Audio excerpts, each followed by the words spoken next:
Bassirou Faye, a name once whispered in the confines of prison walls, now echoes through the corridors of power as Senegal's youngest president.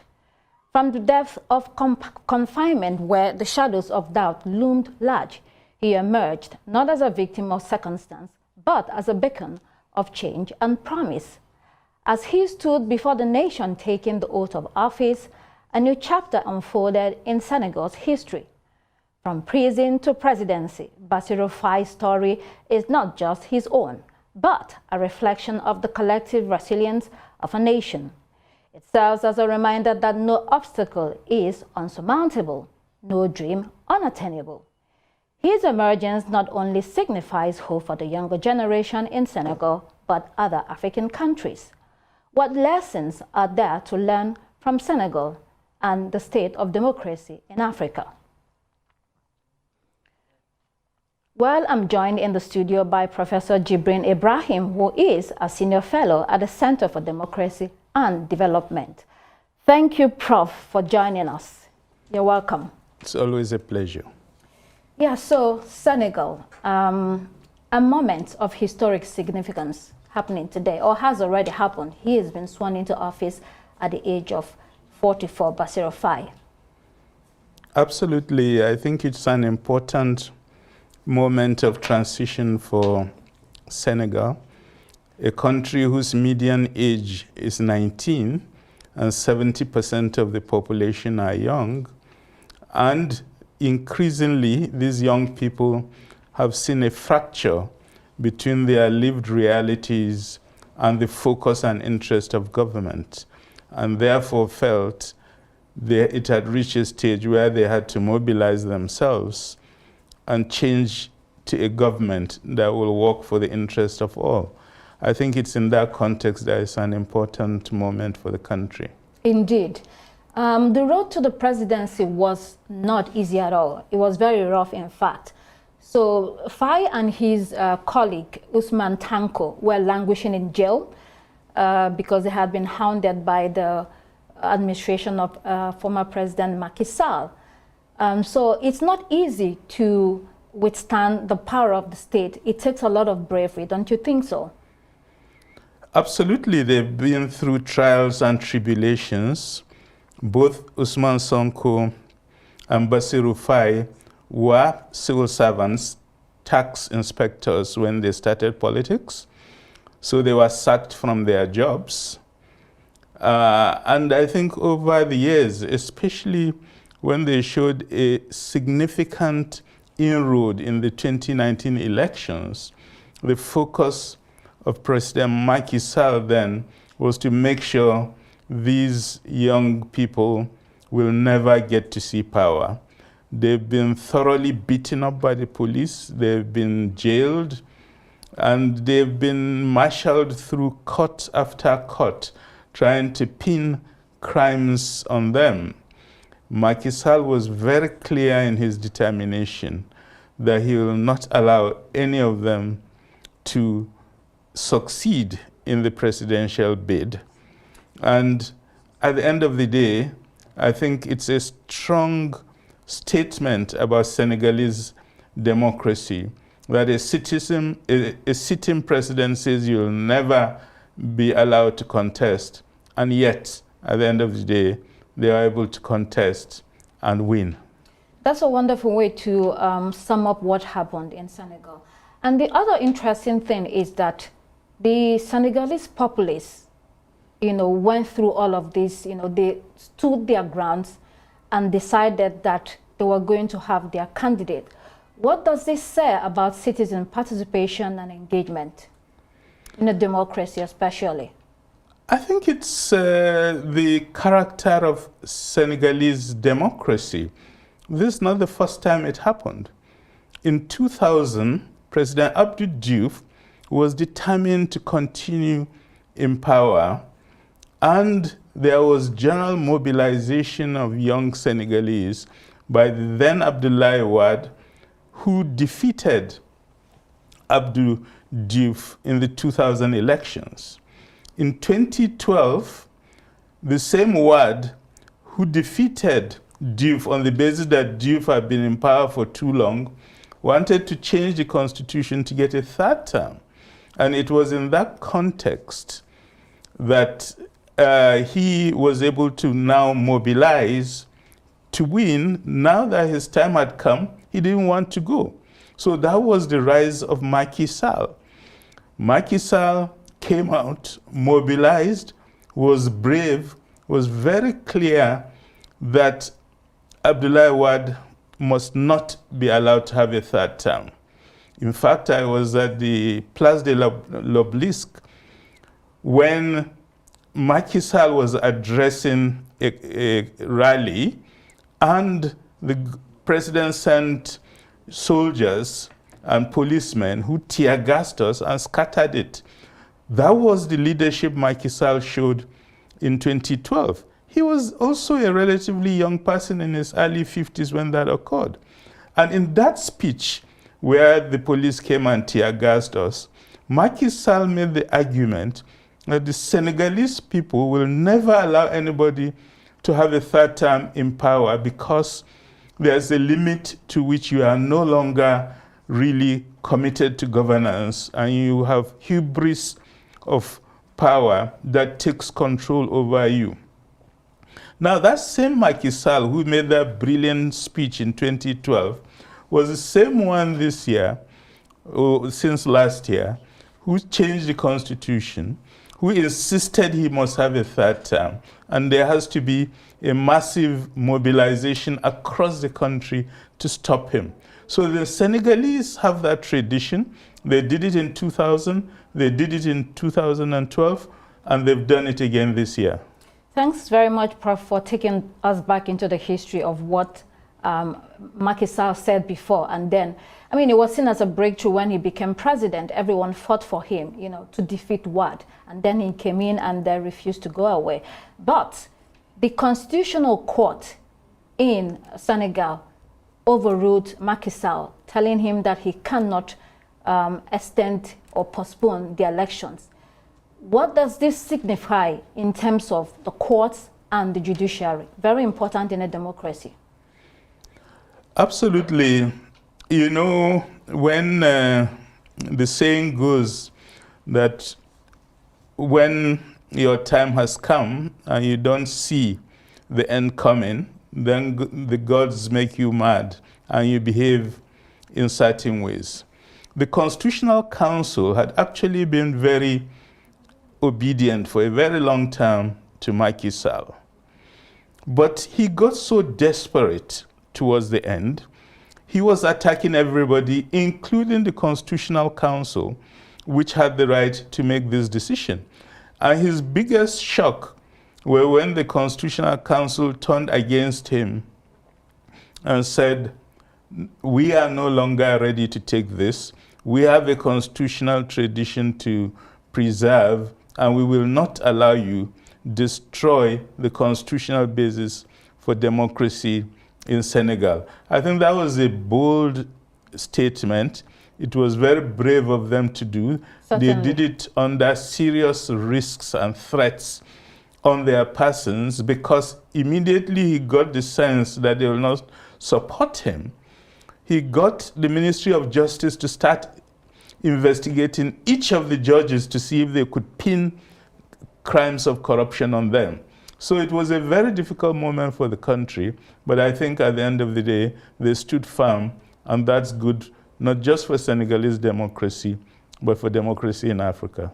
Definitely. So the leader of the opposition organization, Patriots of Senegal for Works, Ethics and Fraternity, Pastef, Ousmane Sonko, I mean, he was the one favored to run for this election, to be on the ballot. But he buried his ambition to support Faye, obviously because they had pinned a couple of things on him. He had undergone trial, but that was not the case with Faye. So he was a candidate that could fly more easily. I think this says something about personal ambition and the overall good. He sacrificed that in order to move ahead with the main purpose, which was that Macky Sall must leave office so that the Senegalese people can have a fresh president. Absolutely. Ousmane Sonko had a very clear vision. His vision was that Macky Sall was a terrible president for Senegal, and the first objective is to remove him from power. When therefore Macky Sall blocked his own ambition, and Ousmane Sonko is the charismatic one, he's much more charismatic and much more popular than Ousmane Sonko, who was been his secretary actually for a very long time. More popular than Faye. Yeah, much more popular. But I think it was really that wisdom to say, well, if they won't let me, then let one of us take over the race. And the idea is that they will, when they win, run a collective government. And I think all eyes are on them now to work closely together, given the joint struggle they've been through. They've been president and secretary of that PASTEF party for the past 10 years. And I think over that 10 years, they've developed a very close working relationship. And the moment to reap the fruits of that strong working relationship has arrived. So they have fought hard, and now they are here. They are relatively inexperienced in terms of executive governance. And so on a scale of 1 to 10, this is something that worries some people. How important is that type of experience for governance? Because when you're a president, it's much more complex. It's not easy at all. It's not the same thing as an activist.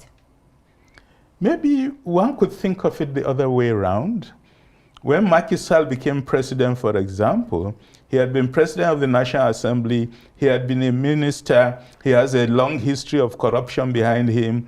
He'd been in executive power for so long, and look at what he turned out to be. So maybe these two young people who've never had executive function, who have always had clear policy directives, directions they want the country to follow, may be in a position to surprise us by moving that country forward. Of course, this is something we don't know. A lot will depend on, for example, their ability to get good advisors who will guide them along the way, and to work in a larger coalition to bring other political forces that will carry the Senegalese nation in its entirety. If they are able to do that, it may not be a problem that they haven't had executive experience in the past. Well, a lot of expectations on their shoulders, and everyone will be watching. So let's come to Nigeria. Do you think that what happened in Senegal can also occur here?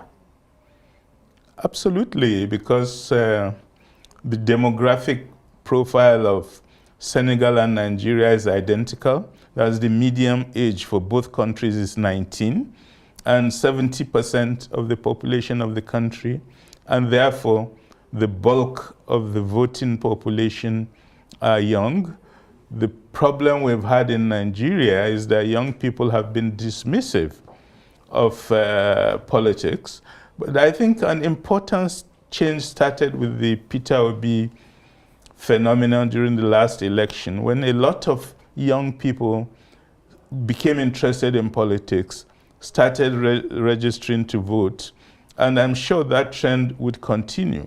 This means with an expansion of the voting public towards the younger generation, it's absolutely possible to have a new personality that embodies change that the youth believe in could emerge and win power in Nigeria.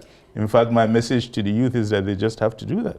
But you know that Senegal is only 17.3, I think 32 million people. Nigeria is over 120 million, with a very diverse country, different religions and all of that. Don't you think that is a factor that might pose a problem in our country? Well, the Nigerian population is over 200 million. It's now 120 million. Yes, over 200 million, my mistake. Yes. It's even larger than that. I think it's not really the number of people, but the idea of having a platform in terms of political message or narrative that unifies the country. What Ousmane Sonko and Faye did was to develop that message, to say since independence, Senegal has been completely under the control of French neocolonialism. And the resources of the country have not been used adequately for the development of the country. The institutions, such as the monetary institutions, are all in the control of France. There is a defense pact between Senegal and France. So successive Senegalese presidents have not really had the belief that they could exercise the sovereign power of the country. So that message went across, and people say, well, we can change it. I think the challenge in Nigeria is to develop a discourse, a narrative that will unify the people around an idea of how to move this country forward. And once that emerges, I think the possibilities are great. Let's push further down that line. You're very correct, but without diversity, do you see a Nigeria where we can truly, irrespective of religion, ethnicity, be unified under a platform to move us forward? Do you see that happening? In the near future, especially? I see that happening because what are the fundamentals? The key defining attribute of Nigeria is that we have the largest population of poor people in the world. Secondly, we have the largest population of children of school-going age not going to school. The majority of the people of this country, therefore, have a stake that this system must change if they are to progress. Precisely because the political class in this country know that, they become very divisive in the way they play politics. So they focus on, oh, this one is Christian, this one is Muslim, this one is Igbo, this is Hausa, etc. It's a divide and rule tactic.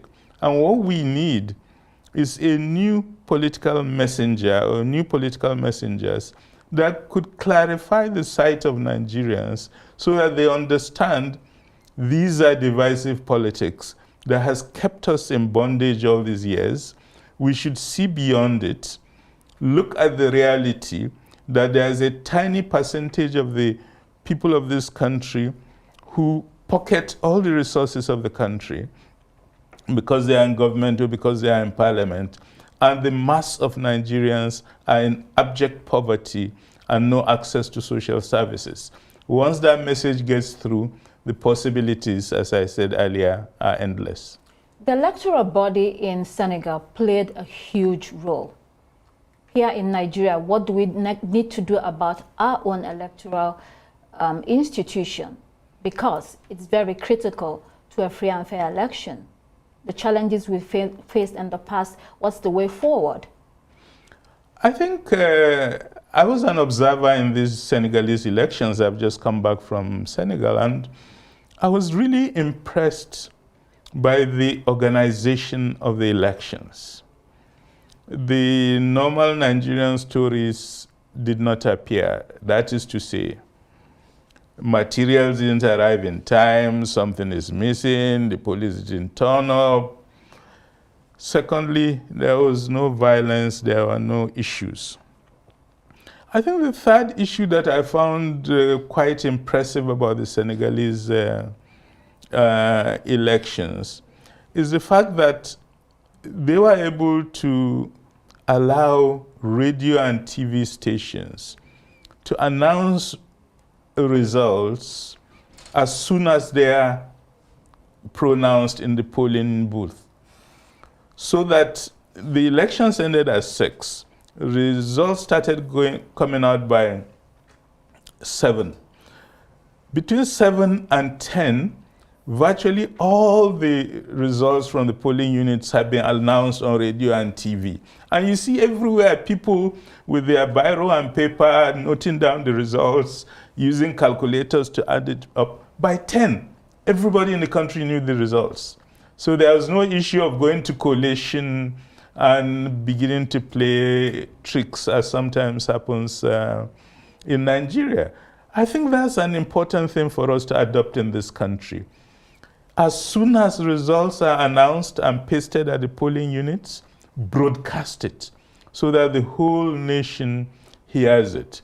We've tried the technology route with the last election, with the system of posting down the elections directly on the website, but unfortunately a glitch occurred and that didn't happen, and that created a credibility problem for the last election. I think one of the thorough discussions we need to do is to focus on multiple modes of transparency in terms of transmitting election results, and that will address one of our key problems. The other really surprising thing in the Senegalese election, which I think is a problem for their elections, is that there's a ballot printed for each candidate. So there are 19 candidates in these elections. And you have the 19 ballots set out on the table. And you can take any number of ballots you want before you go to the voting booth to vote. And at the end of the votes, they just throw away the ballots.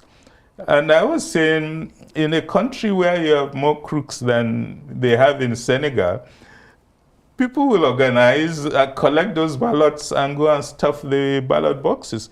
But I think the fact that they have been voting in that country since the early colonial period, as you know, there were 4 communes in Senegal that were since the early 20th century considered to be French citizens, and they've been voting in French elections therefore for a very, very long time, for about 110 years. So they have that culture of vote, and in any polling booth, citizens are on the watch out to make sure that there's no tricks that occurred and that the rules and regulations of the elections are closely obeyed. I think that's really a statement about political culture. You see, Faye has become a phenomenon in Africa. And what do you think are the implications of that for the rest of us? A lot of African countries still have a very long way to go. I think part of the thing that has been placed on the table in West Africa and in Africa in general is how do we exercise our full sovereignty in a context in which globalization has reached its limits and countries in our category are feeling that we want to really exercise our citizenship. As Faye said in his victory speech, after the results emerged, his commitment is to pursue this, not just in Senegal, but in West Africa. He is, for example, extremely keen that we come up with a new currency for West Africa that's completely under the control of the governments of West Africa and not any foreign power. So he will give a fillip to the attempts by ECOWAS to build the eco currency for West Africa. He's also very keen on this issue of having defense pacts with foreign countries. And he's saying we should take our self-defense as a national and regional responsibility. I think the third issue that is placing on the table is question of transparency and accountability. That public resources are for the public good and must be oriented for the general good of the population. I think these are all issues that are of direct concern to us in Nigeria, because on all those fronts, we have a lot of progress to make. So we do hope this push he's going to give on the policy front and on the political front will be something that's positive for our entire region. Let me take you on the Francophone-Anglophone divide and stretch it further. Historically, there's always been that attempt, especially by France, to make sure that the Francophone countries are together and not working or in alliance with the Anglophone. And it seems like with the new wave of leaders coming up, or interest and knowledge and information across Africa, that barrier is breaking down. How good of a news is it? And do you think that it would take quite a bit of time to dissolve completely? Well, you know, the important things are happening on the question of the Francophone world. 3 Francophone countries, Mali, Burkina Faso, and Niger, have sent France packing, have broken the defense pact with France, and have decided to go their way. So that's a major political movement. Of course, it comes with the problem that these are military regimes that are also turning their back on democracy. And Faye, in particular, in his speech, committed himself to working with these 3 countries to bring them back to ECOWAS and back to democracy, so that we can push forward this question of unity. And now with France increasingly being pushed out of these 3 countries, and is likely to be pushed out of Senegal, French influence in West Africa is definitely going down very quickly. Okay. And that's an opportunity for everybody to seize. Okay, Professor Ibrahim, thank you for a brilliant conversation. Please come again. Thank you for your time. I'm ready to come back, thanks. We'll see you soon.